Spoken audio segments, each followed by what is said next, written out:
Hello students, welcome to Narayana IS. I am Pratik, your presenter for Daily News Analysis. Now students, as part of our Daily News Analysis, we shall be discussing 5 important topics from the Hindu and the Indian Express. The 5 topics to be discussed are, the first topic is about the Indo-Pacific and the Andaman and Nicobar Islands. Now students, given that India is facing threat from China, how India is going to deal with the challenges emanating from China in the Indo-Pacific region, right? We are going to discuss about the role of Andaman and Nicobar Islands in the larger Indo-Pacific construct. The second topic that we'll be discussing is about Ladakh. Now students, I hope you all know Sonam Wangchuk. He's an environmentalist, he's an engineer. Now he's leading a protest to draw the attention of Indians about the vulnerability of the Himalayan ecosystem. Right, so we'll discuss the challenges that the UT of Ladakh is facing. Students, the third topic to be discussed is about the Asian Development Bank's projection about India's economic growth. Now, despite the global uncertainties, students, the Asian Development Bank has painted a positive picture with respect to India's economic growth. Students, the fourth topic to be discussed is about what the Indians feel about the Indian society, especially given that the political environment is changing, especially with respect to the decisions taken by the government of India. What opinion does India hold about the Indian society? Now, a Lokniti, which is a research program, had conducted a survey to understand what Indians feel about the Indian society, especially with respect to the decisions or the recent decisions or actions taken by the government of India. And the last topic to be discussed is the Delhi High Court's direction to the Delhi government stating that the income threshold for the admission of the economic weaker sections in the private educational institutions be raised from 1 lakh to 5 lakh. So these are the 5 topics, students, that we shall be discussing. And the last, we are going to discuss the prelims questions or the practice questions, which can help you to understand the types of questions that can be asked in the UPSC examination. Okay, so let's get started, students. So students, let's start with the first topic. The name of the first topic is a maritime bastion. Bastion is a fortress. Now, talking about the relevance of this topic for the examination. Now, this topic, as we discussed in brief, that this topic deals with India's approach with respect to Indo-Pacific and what the challenges that India is facing from the Indo-Pacific region and what needs to be done more. For example, the terms like Indo-Pacific security, Andaman and Nicobar Islands is important for the UPSC examination. Again, you can map this particular topic in GS paper 3. In GS paper 3, we have a subject in the name internal security. And in internal security, we have a subtopic in the name security challenges and their management. So let's start with the topic. Again, you can expect a question of this nature, for example, with reference to Indian Ocean Rim Association for Regional Cooperation. Consider the following statements, and these are the few statements that you can see, right? So there's a reason having a holistic understanding of the maritime security is important. Right? Let us begin. What is the context? Why the Andaman and Nicobar Islands are key to Indo-Pacific region? Why is India emphasizing more and more on the Indo-Pacific region? Something that we need to understand. Let's try to understand the historical context of Andaman and Nicobar Island, or let's say the Indo-Pacific region. Now, students, the British, they valued this particular Indo-Pacific region. Why? Because the Indo-Pacific region was important for trade and power projection.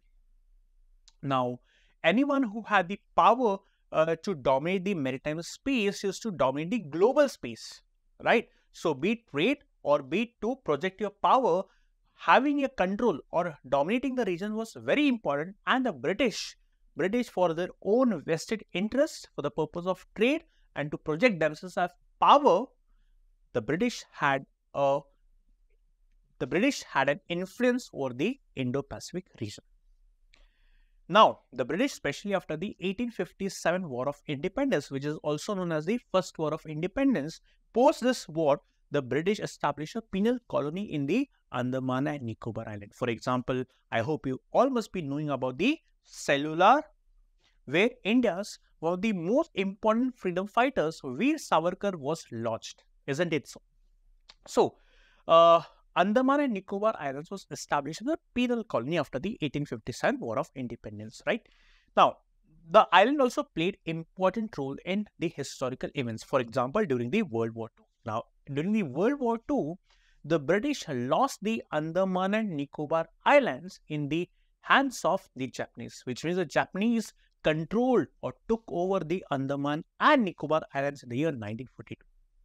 In 1943, Subhash Chandra Bose, he delivered a speech from Port Blair, thus marking that India has begun the process of liberation from the British rule. But unfortunately, when the Japanese surrendered in the year 1945, the British took control over the Andaman and Nicobar Islands. Now, once India got free, once the partition plan got materialized, the British were envisaging to keep the possession of the Andaman and Nicobar Islands, which means they were considering of retaining Andaman and Nicobar Islands as the crown possessions. But luckily, that did not happen so. Now, let us try to also understand the importance, the geopolitical importance of the Indo-Pacific or the Indian Ocean. Now, what is geopolitical? Geopolitical is the geography. The geography. And political is the political importance. The political importance. Let us try to understand the geopolitical importance.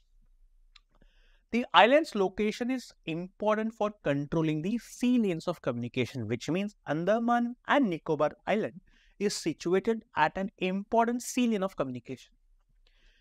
It is having control over Andaman and Nicobar Island is very important to dominate the Strait of Malacca. Location at a critical or crucial sea lane junction in the Indo-Pacific. Now, let me just show you with the help of an image or diagram. So, this is the Indian Ocean region, right? This is the Indian Ocean region, right? So, this is the Strait of Malacca. This is the Strait of Malacca, and somewhere here we have the Andaman and Nicobar Islands, which means the Andaman and Nicobar Island is located far away from the Indian coastal regions, and on the contrary, it is very much close to some of the Southeast Asian countries. This is Strait of Malacca. Now, friends, much of the trade from the west to east or east to west happens through this region. So, for example, let's say if the commodities are being traded from West Asia to, let's say, the East Asian countries, this is how the trade is passed. So, this is how the trade is passed. So, most of the trade that happens in the Indo-Pacific region goes through the Strait of Malacca. So, this is the Strait of Malacca between Malaysia and Indonesia. This is the Strait of Malacca. This is a choke point. Now, India has a leverage over the Strait of Malacca. Why? Because of India's presence in the Andaman and Nicobar Island. So, why this region is important? Especially, this region is important because of the growing China's assertion in the Indo-Pacific region. Now, China wants to replace USA as the global power. For that, China is trying to assert herself in the Indo-Pacific region, thereby threatening India's security in the Indo-Pacific region. And as a reason, India has to take steps so as to deal with the challenges emanating from the Chinese side. So, Strait of Malacca. Now, this, for example, the trade that passes from west to east or reaches China, it also goes through the Strait of Malacca. Now, let's say if the situation escalates between India and China. If the situation escalates between India and China, India can very much choke the trade that passes from west to east, which means, for example, let's say the essential commodities like oil, right? Or let's say any raw material which China is in dire need of. India can block the trade and can sort of make China suffer in case the situation escalates or worsens between India and China. For that, it is very important for India to have her presence in the Andaman and Nicobar Islands, right? So, by having our control over the Andaman and Nicobar Islands, we have the ability to monitor traffic from the South China Sea to the Indian Ocean via the Strait of Malacca. So this is the South China Sea. So this is South China Sea. This is the South China Sea, and this is the Indian Ocean, or this is the Indo-Pacific region.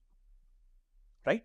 Now, this island also contributes to India's exclusive economic zone and holds potential for resource exploration. Now, there are estimates that the Indian Ocean region is rich with deposits, resources, minerals. Now, having this region under our control would help India to untap the potential of the Indian Ocean region, let's say the Indo-Pacific region. At the same time, China's outreach to island states in the Indian Ocean region. Now, which are the island states? For example, we have Maldives, then again we have Myanmar, Seychelles, Sri Lanka. Now, China is making overtures to these island countries. Now, this has posed a big security risk to our country, which means China today wants to control this Indo-Pacific region. And if China asserts herself in the region, India will be concerned. Why? Because the current relations between India and China are not normal. That's the reason India will try her best to ensure that China does not assert herself in the Indo-Pacific region. That is what India is going to ensure. Now, post-independence, we neglected the maritime domain or the maritime space. You might ask me why? Because when India became free, India was a poor country. Now, when India was a poor country, India was already burdened with many issues. For example, we had land border issues with Pakistan. We had land border issues with East Pakistan, West Pakistan. Now we have with Bangladesh. Then we have border disputes with China. Now, because of the land border disputes, India ignored this region, right?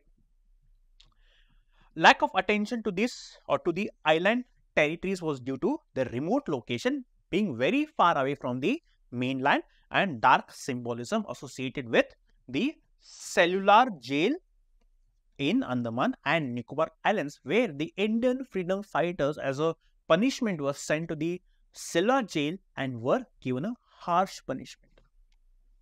But in the 1990s, when the economy or when India integrated with the global economy, we now gradually realize the importance of the island states, island countries, or let's say our own Andaman and Nicobar Islands. Why? Because the 1990s, or let's say the 21st century, is marked by global trade, marked by globalization, liberalization, privatization. So there's more and more trade, more and more connectivity happening between different countries, different places. Now, again, in the year 1962, the Indian Army had reported a Chinese submarine. This has cautioned India, and gradually India started to focus on the maritime space. Now, post-independence, especially in the year 2001, India had set up or established Tri-Service Command. Tri-Service Command, it comprises of Army, Navy and Air Force. So, we have Army, Navy and Air Force deployed in the Andaman and Nicobar Islands, which is referred to as Tri-Service Command, right? So, post-independence, we gradually started to emphasize more and more on the Indo-Pacific region or the Andaman and Nicobar Islands. Now, challenges faced by the Indian Navy. Now, students, especially in the 21st century, especially post the second decade or in the second decade of the 21st century, marked by China's growing hegemony or marked by China's growing or flexing of muscles, this region has become extremely important, right? Now, given that the relations between India and China are not normal, the relations are worsening, especially post the Doklam standoff, post the Galwan standoff, right? The relations are not normal between India and China. And today, India, or for that matter, China, wants to control India's growth. And India is ensuring that China does not pose security risk to India, right? That's the reason now China has agreements, trade agreements, military agreements with Sri Lanka, with the island states like Maldives. This has posed a security risk to our country, right? And that's the reason, students, it is very important for India to cooperate with the island countries to ensure that any Chinese actions should not pose any security threat to our country, right? That's the reason our emphasis, our focus has to be on the Andaman and Nicobar Islands. Because having leverage, having control over Andaman and Nicobar Islands will allow the Tri-Service Command, or let's say the Indian Navy, to control the Indo-Pacific region. And that's the reason the setting up of Joint Service Command was a step in the right direction. But again, still, despite the Joint Service Command being established in the year 2001, the command was not properly utilized, or it was underused. But now, as we discuss, in the second decade of the 21st century, given China's growing or flexing muscles, India has been forced to pay attention to invest heavily in the Indo-Pacific region. Now, successive coalition governments lacked strategic vision, but the current government has showed political will for maritime development.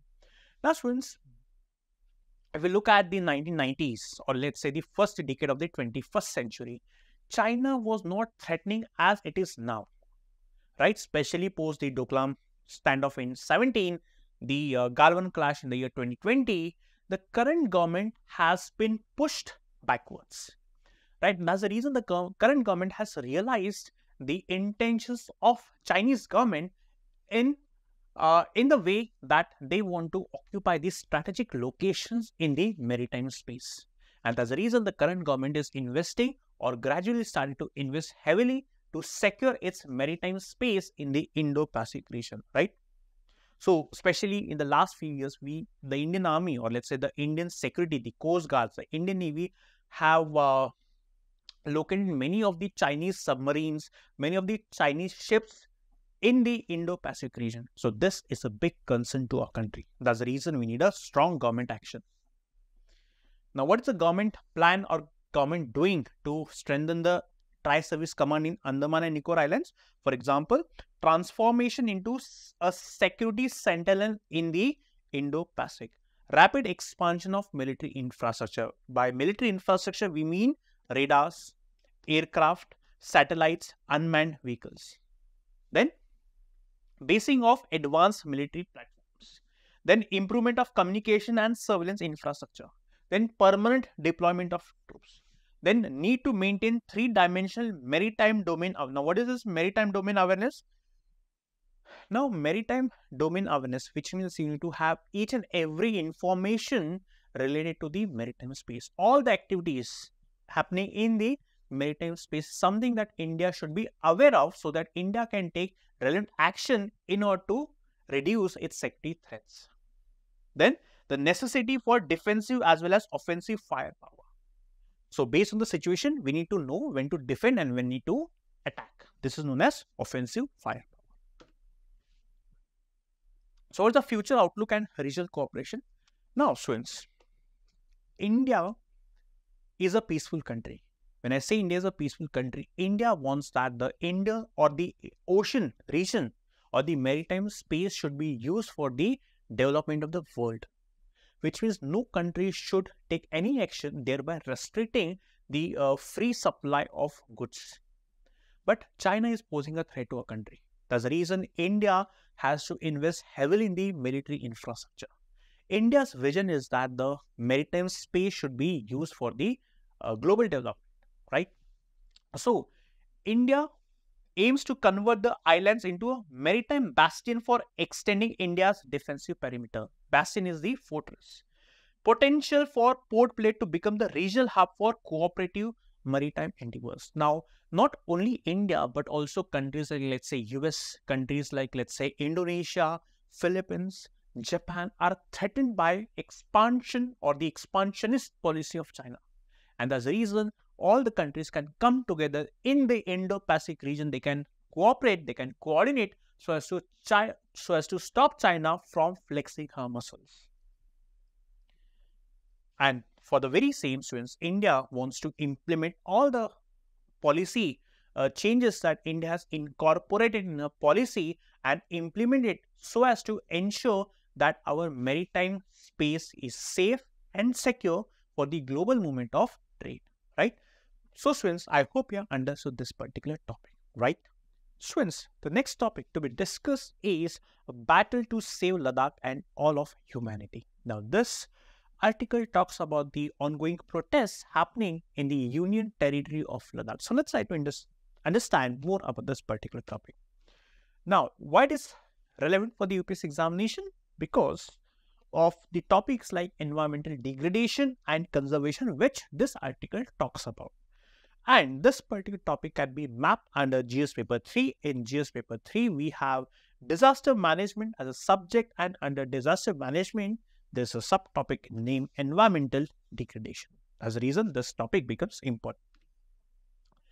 Now, questions can be asked of this nature in the UPSC examination. How can be the role of NGOs be strengthened in India for development works relating to protection of the environment? Which means this question talks about the role of NGOs in protecting our environment.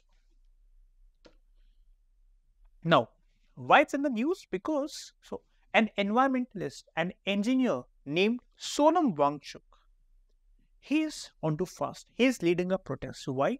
Because he wants that the world should focus on preserving the environment. Now, the problem that the people of Ladakh are facing is with respect to the ongoing infrastructure projects happening in Ladakh. Now, Sonam Wangchuk says that, or he reports that, in case such ongoing or developmental projects continue unabated, this can harm the environment. This can harm the Himalayan ecosystem. So, he has garnered the attention of not only Indians but people across the globe to highlight the fragility of the Himalayan ecosystem, the weakness of the Himalayan ecosystem. Now, talking about the Himalayan region, which is nestled between the India's neighbors Pakistan and China. Now, students, this Himalayan region in the recent past, or since the past few decades, is facing many challenges including climate change, the infrastructure development and its impact on the Himalayan ecosystem, and the environmental degradation. Now, Sonam Wangchuk's recent call for action, it highlights the urgent need to address these issues. So, he is exhorting, or he is urging the world, our government, to please focus on the environmental degradation, to take steps to prevent the environmental degradation. The climate crisis in Ladakh. Ladakh, which is located at an elevation of 11,500 feet, is home to indigenous tribes. There are many indigenous tribes who inhabit the Ladakh Union Territory, and these tribes are heavily reliant on farming and animal rearing, which means their existence, their livelihood is dependent on the nature environment. But the climate change, because of the climate change phenomena, it's impacting, or it is posing a threat, such as floods, droughts, landslides, and the melting of the Himalayan glaciers, impacting both the residents, that is the indigenous tribes, and the downstream regions. Now, animals like snow leopards and the Changpa herder livelihoods depend on the fragile ecosystem. That's the reason it necessitates conservation efforts. Now, in this context, it is important to understand what this national mission for sustaining the Himalayan ecosystem stands for. So, what is the aim of this national mission? The aim is to assess the vulnerability, the weakness of the Himalayan region, and monitor its ecosystem's health. So, it is established under the National Action Plan for Climate Change. Now, despite its mandate, what's the mandate? Mandate is to protect the Himalayan ecosystem. The efficiency of this national mission is questioned. Why? Because it is unable to protect or unable to prevent the ongoing infrastructure projects happening in the Union Territory of Ladakh.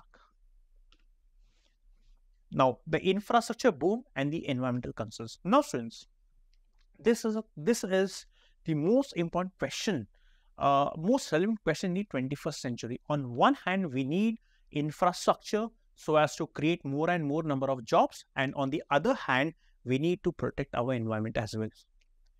Now, once Ladakh was designated as a separate union territory, right, especially in the year 2019, when the state of Jammu and Kashmir was bifurcated into two UTs, one Jammu and Kashmir with legislature, Ladakh without legislature. Numerous mega projects like bridges, roads, tunnels and solar energy projects was given a green signal. BRO, that is Border Roads Organization, is spearheading or is involved in many of these projects aiming to boost connectivity and economic development. Why now? Why connectivity is important? Because we know with the threat that we are facing from the Chinese side, it is important to boost the connectivity. It is important to focus on connectivity so that in an eventuality of a war, we should be in a position to marshal our troops so that our troops could be deployed in the region along the India-China border so that Indian soldiers can give a tough fight to the Chinese soldiers. And that's the reason connectivity is very, very, very important. At the same time, because of the infrastructure projects, the people of those regions would also get jobs, thus boosting India's economy. But these projects have raised concerns about the impact on the environment. Especially, why? Because the Himalayan ecosystem is already fragile, and given that the climate change effects is already taking place, such ongoing infrastructure projects is only going to worsen the situation. The socio-economic impacts. The rapid development projects in Ladakh may disrupt the traditional livelihoods. As we have just discussed that the indigenous tribes, they rely heavily on the environment, on the nature, but such projects can impact their livelihood. And at the same time, cultural practices. That's the reason it necessitates conservation practices or policies, thereby protecting the fragile Himalayan ecosystem. Now, past disasters and lessons learned. For example, since 2010, the Himalayan region has witnessed several disasters. Especially, I hope you all must be remembering the 2013 Uttarakhand or the Kedarnath floods, which claimed the lives of around 6,000 people. And then the 2023, the Joshimath incident, highlighting how weak the Himalayan ecosystem already is. But despite warnings from the experts, infrastructure projects continue unabated. They're continuing. It endangers, it puts at risk both the workers as well as the residents. Again, the climate change activists' recommendations often go unheeded. Now, whenever a project is in the phase of development or in the phase of implementation, usually there's a risk assessment that is done. But unfortunately, the climate activists say that the recommendations is usually unheard. The focus on rapid development,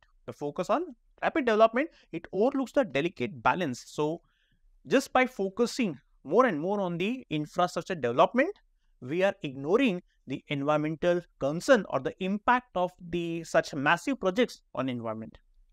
That the absence of accountability mechanism, responsibility, allows project developers and sanctioning bodies to evade responsibility for environmental damage, which means there is no comprehensive legal provision which can impose responsibility on the bodies that have been given the mandate of protecting the environment. So they are basically evading the responsibility. Then human rights and the environment. Now, human rights, according to the United Nations, are inherent to all individuals, irrespective of factors such as race, gender, nationality, or religion. When we talk about the human rights, now these rights are intrinsic to human beings and are not granted by any state. So human rights by inherently are basic or common to all the individuals, and no state is giving it, but it should be common. Healthy environment is essential for a person to enjoy his life in a dignified manner. Healthy environment is also equally important. The right to clean, healthy and sustainable environment acknowledges individuals' entitlement to an environment conducive to well-being and basic needs fulfillment. Now, Article 21 of the Indian Constitution, which talks about right to life and personal liberty, also extends this right to or in the sphere of environment. For example, the Supreme Court has expanded the meaning of right to life and personal liberty and has interpreted right to a clean environment under Article 21. This is how human rights are important. Now, human rights are also associated with, or these 4 points. It concludes, or it basically tries to say that the human rights are also associated with the environment which should be clean and sustainable. Way forward. So, balancing development with environmental preservation requires efforts. Now, here multiple stakeholders should come together, should talk, should negotiate, should ensure that both these things, one is the infrastructure development and the protection of the environment, should take place. The call for a People's Commission for Himalayas and a united movement to protect the region from extractive development practices, right? So, there has to be a commission, and this commission should be vested with the responsibility of protecting the environment. Now, there should be also stress on the importance of educating, advertising and advocating for the Himalayas so as to safeguard the traditional people, or safeguarding the people, the indigenous tribes whose livelihoods depend on the environment. Way forward, there should be international cooperation. Now, the damage caused because of environment is not only confined to one region or one country. It's transcendent. It affects not only India but also the nearby or the neighboring countries. That's the reason it is very important that India, China, Pakistan, Bangladesh, Myanmar have to come together, have to sit together, have to negotiate, have to ensure that the policies are framed so as to protect the environment. Then we also need to talk about the indigenous rights. For example, there are indigenous tribes living not only in India but also in Pakistan, Myanmar, China. So, all these countries should come together not only to protect environment but also to ensure that the rights of the indigenous tribes are protected. Then we can leverage technology and innovation so as to ensure, or so as to draw a balance between, one, the infrastructure need to boost connectivity, and second is to preserve environment. So, this is the way forward. So, students, I hope you understood this topic, right? Students, the next topic to be discussed is the ADB's projection about India's economy. That is, ADB projects India's GDP growth at 7% this year.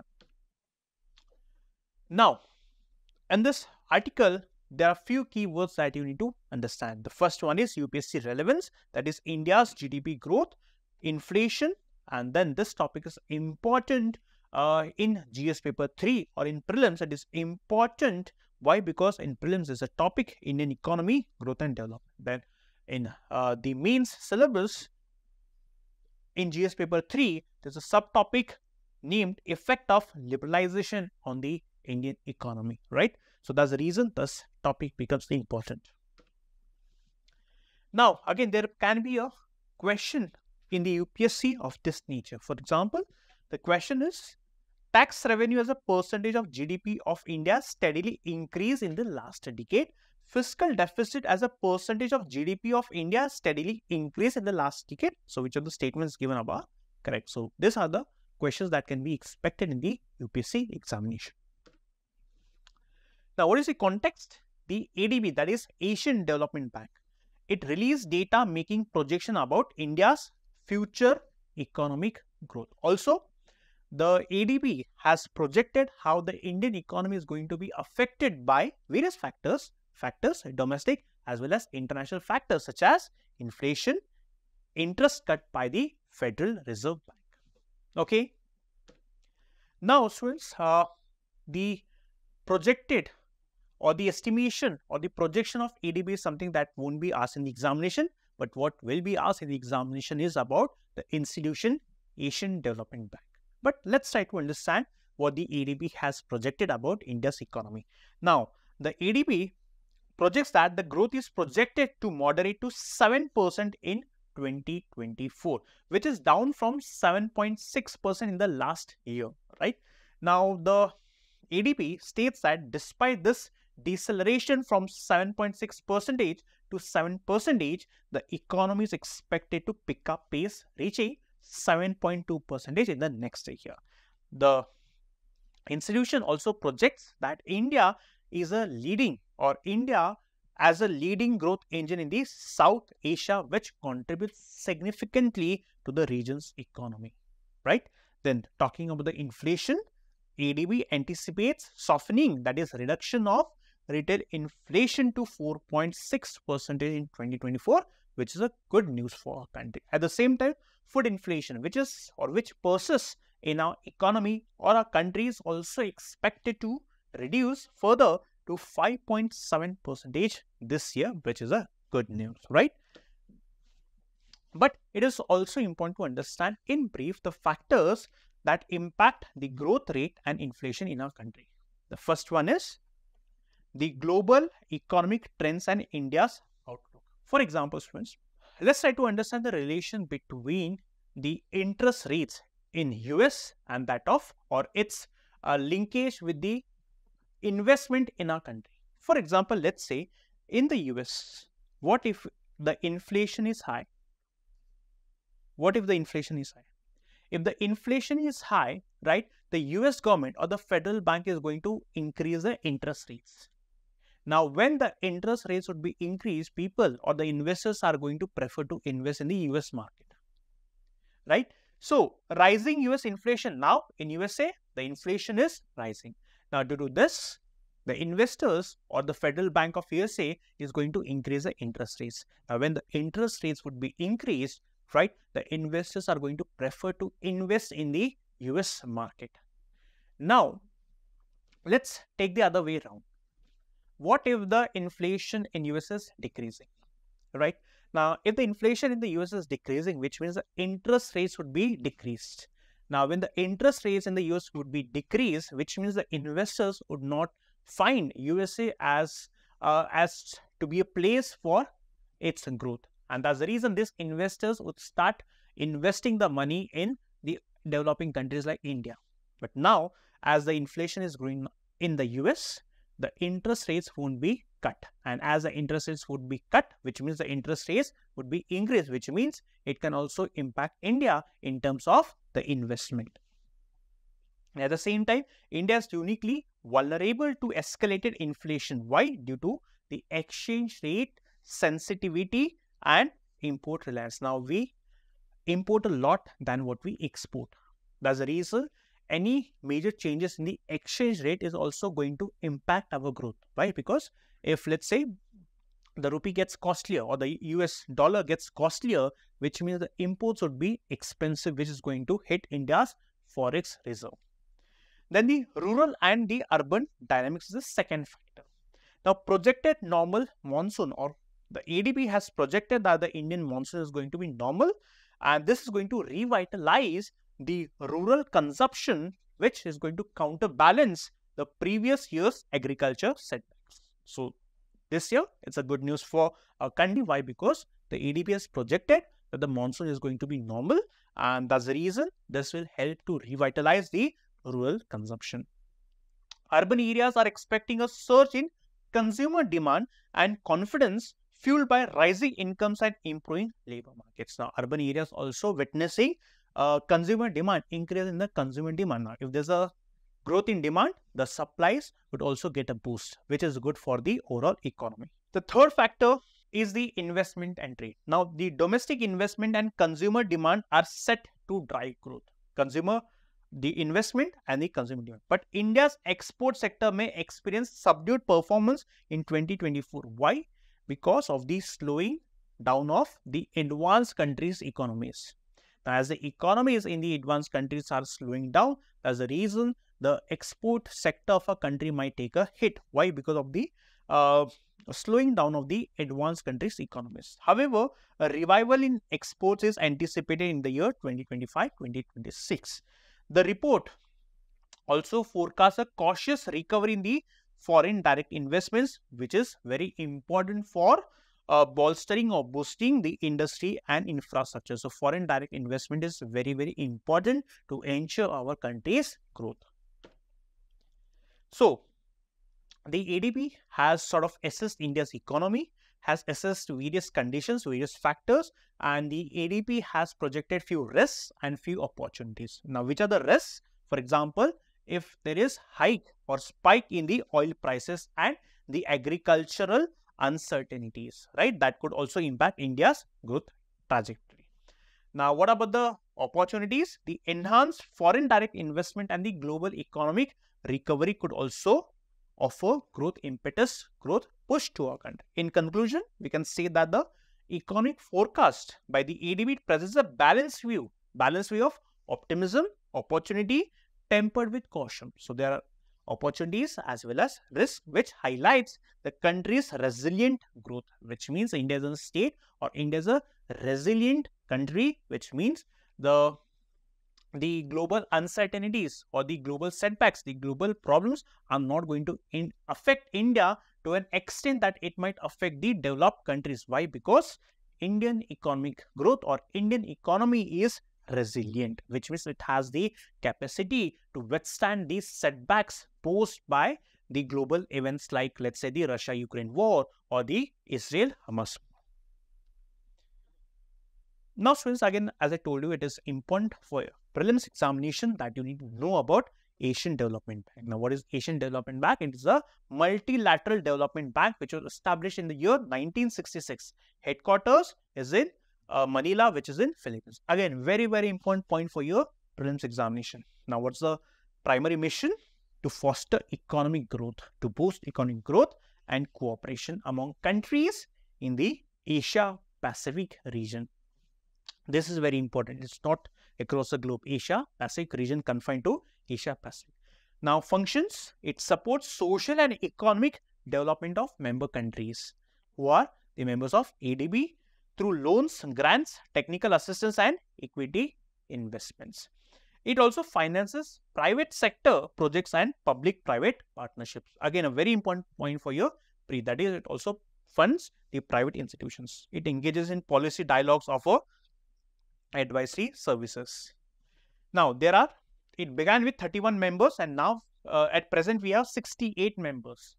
49 are from the Asia and Pacific and 19 are from the outside. Governance, it is governed by a board of governors representing member countries. Now, it uses a weight voting machine similar to World, which means the more you contribute to the Asian Development Bank, more will be the voting percentage of the country. So, let's say if India contributes more, the voting right or the percentage of voting rights would be more. For example, the highest is of Japan and US, 15.6% each. Why? Because US and Japan, they fund significantly to the ADB, then followed by China, India and Australia. Source of funding, the ADB relies on member contributions, retained earnings from lending and the repayment of loans. So, this ADB, to know about the ADB is important for your prelims examination. I hope students here understood this particular topic, right?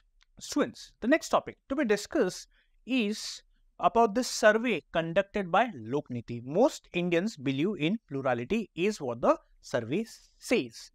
And how it is important for UPSC, for example, the topics like secularism, pluralism are important for the UPSC examination, and you can map this particular topic with GS paper 1. In GS paper, we have a subject in the name Indian society, and Indian society we have the subtopics in the name social empowerment, communalism, regionalism and secularism. So, let's get started. Questions. PYQ asked in the year 2018. The question is, communalism arises either due to power struggle or relative deprivation. Now, what is communalism?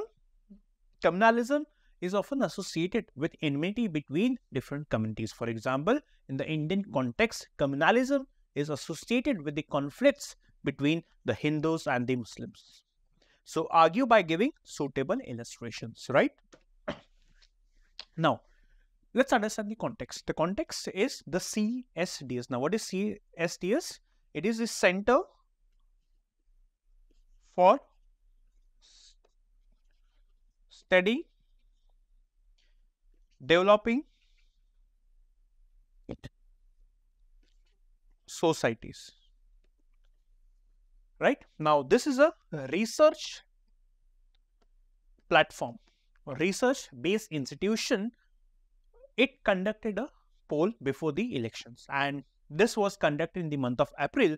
Now, this report, it shed lights on how the Indian voters perceive the actions and decisions taken by the current government, right? For example, if you have to talk about the actions and decisions, we have the CA, Citizenship Amendment Act. Then we have the Ram Mandir topic, or for that matter, we have the Uniform Civil Code, which was implemented in the state of Uttarakhand, which is ruled by the BJP political party.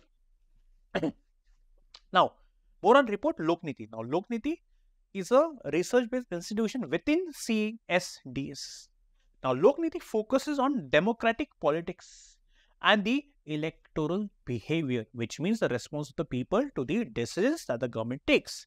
And it conducts extensive surveys to analyze the Indian and the South Asian electoral trend. It collaborates globally, it offers workshops, and it disseminates, that is, passes on the information through various platforms. Thus, it contributes significantly in the political science research and education. Now, the key highlight of the survey conducted by Lokniti states that a majority percentage of the Indian population believe in religious plurality, which means in the coexistence of different religions. A significant majority, 79% people think that India belongs to all the religions equally and not just Hindus. This sentiment is more common in urban areas and among the educated people. This is the crux of the survey. Now, talking about the religious pluralism. In the historical context, we know that India is a land, or India was a land that accommodated people from different backgrounds, be it different social backgrounds or be it different backgrounds. So, India has a long history of multi-religious coexistence. So, India was a hodgepodge of many religions, many cultures, many languages, and so on and so forth. But this report, why is it important?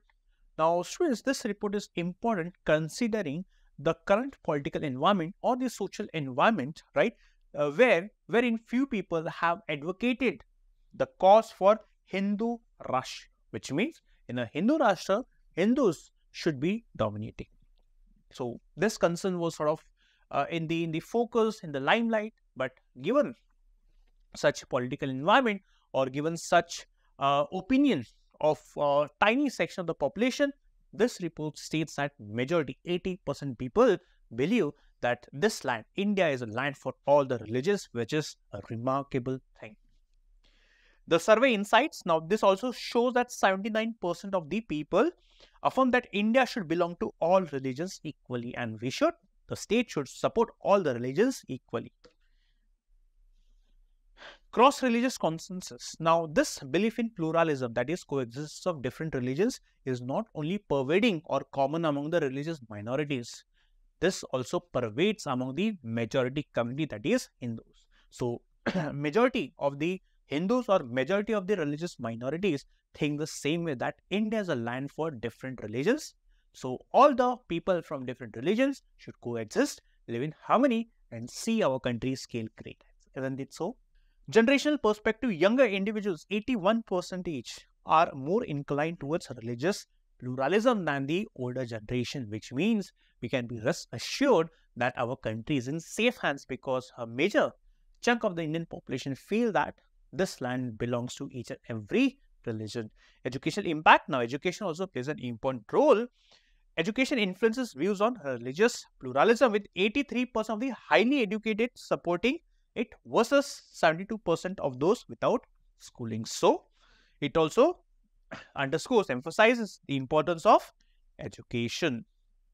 Isn't it so?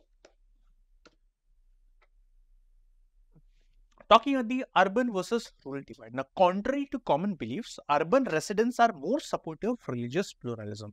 For example, you must have heard people saying that communal conflicts is common only in the urban areas. But in the urban areas, people feel that this land is for all the different religions. Societal implications. The widespread support for pluralism suggests that despite political narratives, that different political opinions, the society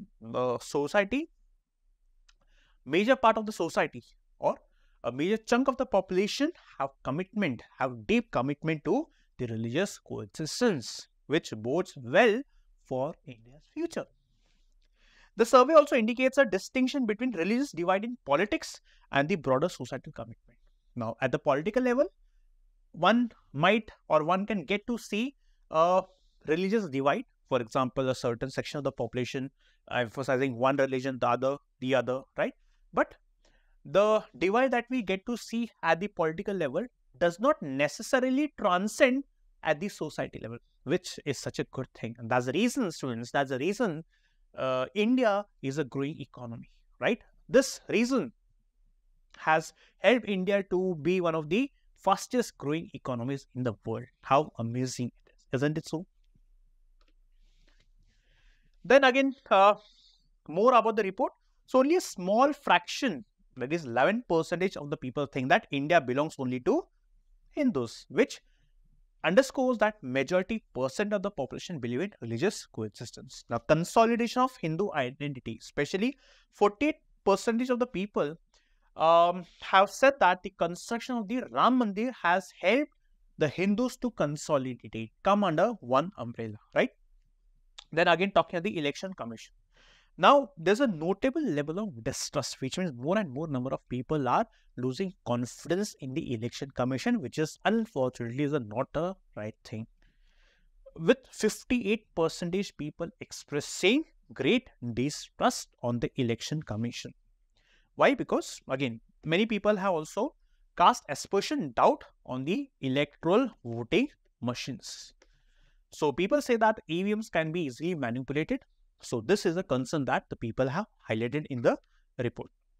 So this was the survey conducted by Lokniti Visit, which is a research program within CSTS. So I hope students will understand this particular topic, right?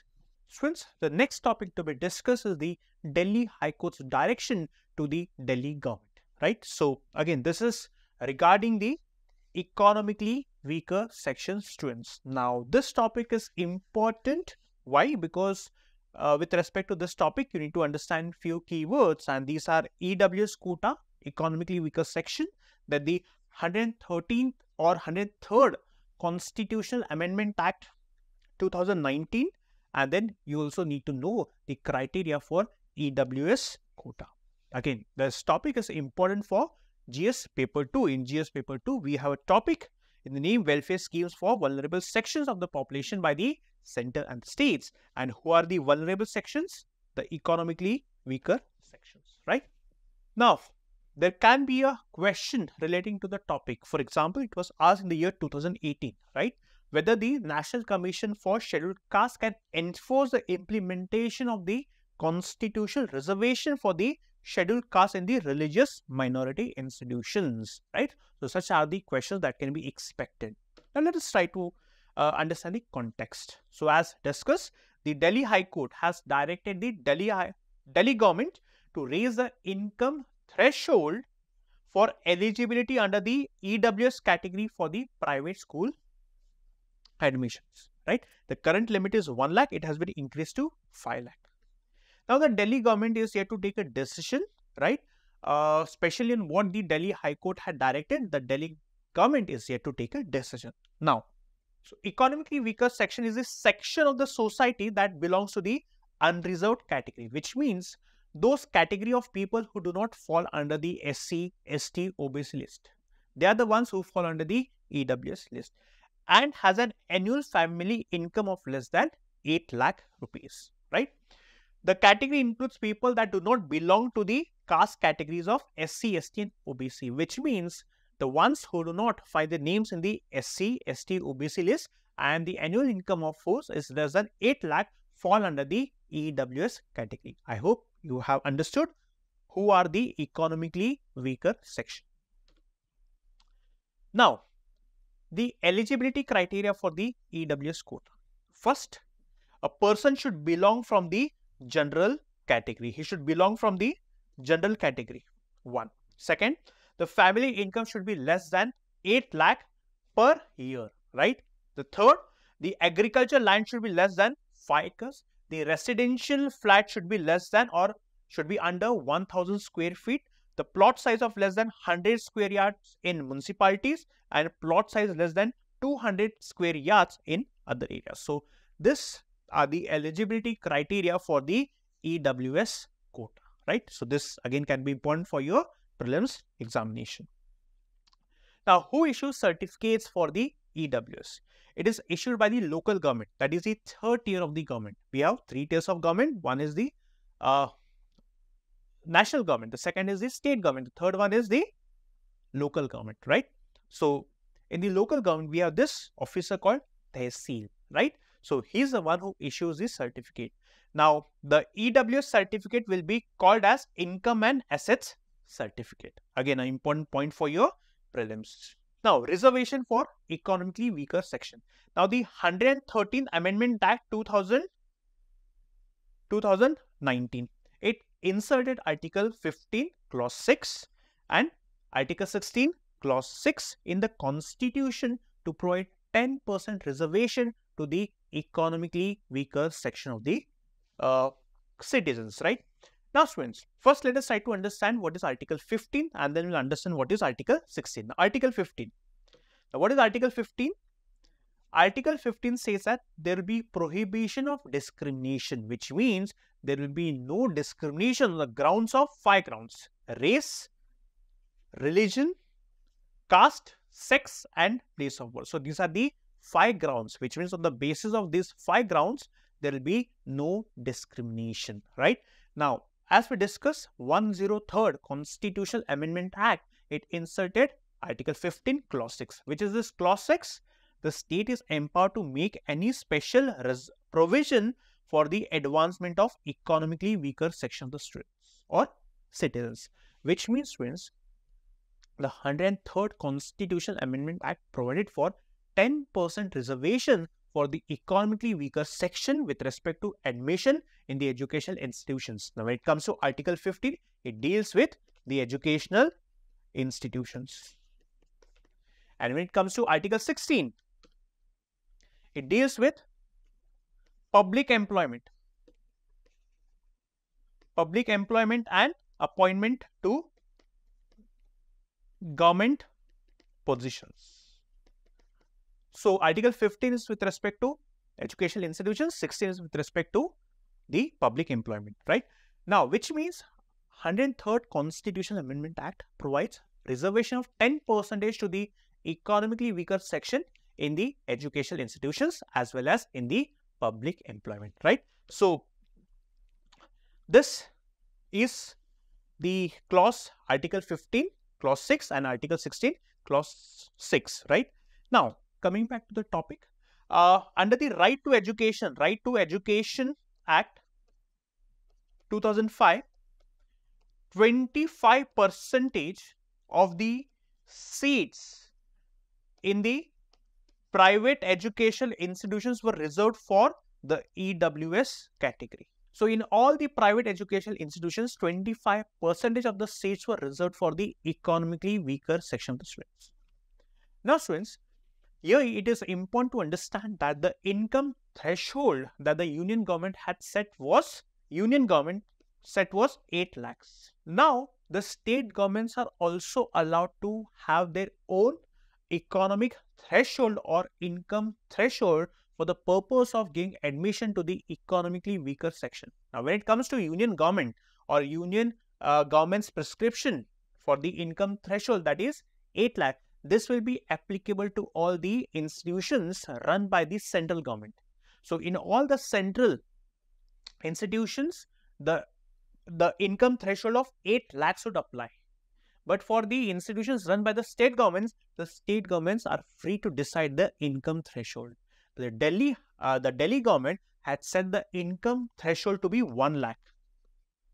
So, any family whose income is less than 1 lakh were eligible to take admissions in the educational institutions. But now the Delhi High Court has directed the Delhi government to raise the income threshold from 1 lakh to 5 lakh. The Delhi government is here to take an action on the direction that the Delhi High Court has directed to the Delhi Council. This is the topic. right? So this is the topic. I hope you understood the topic. Now, in this context, it is also important to understand the Indira Sahni judgment. Now, students, the reservation for the SCs and STs was granted immediately after India became a free country. The reservation for OBCs, the 27% reservation for the OBCs was only given in the year 1990, right? In the year 1991, P.V. Narasimha Rao also introduced reservation of 10% for the economically weaker section of the citizens. Now, the whole gamut of changes brought in by the VP Singh government in the year 1990, thereby giving 27% reservation to the OBCs, and in 1991, P.V. Narasimha Rao's P.V. Narasimha Rao government's decision of granting 10% reservation to the economically weaker section was challenged in the court. The Supreme Court dealt with the various changes made by the governments. Now, the Supreme Court in the famous Indira Sahni judgment in the year 1992 opined that the 10% reservation to the economically weaker section is unconstitutional. That's the reason the economically weaker section of the citizens were not given reservation. But the Supreme Court upheld the 27% reservation given to the OBCs. This is what the Indira Sahni judgment is. And the Indira Sahni judgment also made a very important point, stating that the reservation cannot ever exceed 50%. So the reservation given to the OBCs, SCs, STs, EWS, the reservation in totality cannot exceed 50%. This is what the judgment of the Supreme Court in the Indira Sahni judgment was. I hope students you understood this particular topic. Okay. Now, students, it's time to discuss a few questions so that you develop a holistic understanding of the topic with few practice questions. So, let's start with the first practice question. The question is with reference to Asian Development Bank, which was in the news recently. Consider the following statements. Now, ADB is a multilateral development bank established in 1966. It is a 31 member, wrong. It is a 66 member. It started with 31 member organization. So, even this is incorrect. India joined ADB in wrong. Again, India joined ADB with the establishment of ADB, which means it is 1966. So, it seems all the three statements are correct, which means correct. None of option D has to be the correct answer. Now, which consider the following about the National Mission for Sustaining the Himalayan Ecosystem. Its aim is to assess the vulnerability of the Himalayan region and monitor its ecosystem's health. Very true. It is established under the National Action Plan for Climate Change. Yes, it is true. Which of the following are incorrect? Okay, so incorrect. Both these are correct. Incorrect. It has to be none of the above. Right. So, both 1 and 2 are correct statements, and incorrect is none of the above. Option D has to be the correct. Now, question number 3. Households with a yearly income under 8 lakh, encompassing those from SC and ST categories, fall under the ambit. Wrong. And the EWS category, SCs, STs and OBCs do not fall. This is incorrect. The EWS reservation is distinct and separate from the pre-existing reservation. Very true. This is true. So, which means accurate statements. Option B has to be correct. Right. So, option B is the correct answer. I hope you are getting it. So, the reservation, we have the, for example, when it comes to Article 15 and 16, right? Traditionally, we had the reservation for the SCs, STs and OBCs. So, anyone who is falling under this category won't be eligible to be a part of the EWS. Please make this point clear. Now, which of the following statements correctly describes provisions related to Article 15 and 16? Article 15, educational institutions. We discussed this, right? Article 16, public employment. Reservation in the educational institutions, public employment, reservation in the government jobs. Article 15 prohibits discrimination on the grounds of yes, while Article 16 ensures equality of opportunity in matters of. Very true. This is what exactly Article 15 and Article 16. Article 15 exclusively deals with the abolition of wrong. So, abolition of untouchability is under Article 17. Article 16 provides for equality before the law. No, it is Article 14, equality before the law. Article 15 permits the state to discriminate against non-citizens while Article 16 ensures equal access to public places for all. So this is again incorrect. This falls under Article 14. So even this statement is incorrect. Article 15 provides for reservation into the private sector. Wrong. Even this is incorrect, which means option A has to be the correct answer. The Center for the Study for Developing Societies, CSDS, sometimes seen in the news, is a government agency. Wrong. Research, yes. This is it. Option B is the correct answer. Just now we discussed it, right? So this is a research-based platform for the development of social sciences, and or we discuss this political science research. Political science research. The mains practice question. Now the question is, what opportunities and challenges does India face in the Indo-Pacific region? Discuss on how Quad advances India's strategic objectives. Now students, this question is pertaining to Indo-Pacific region. So in the introduction, you should start by mentioning what is Indo-Pacific region. Now Indo-Pacific is a vast maritime space.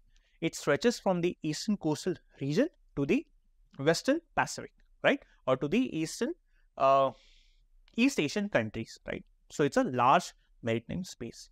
Now again, talking about Indian Ocean region or Indo-Pacific region, you need to mention that Indo-Pacific region is significant geopolitically. Why? Because of the interests of major powers like US, China, India, European Union, Japan, Australia.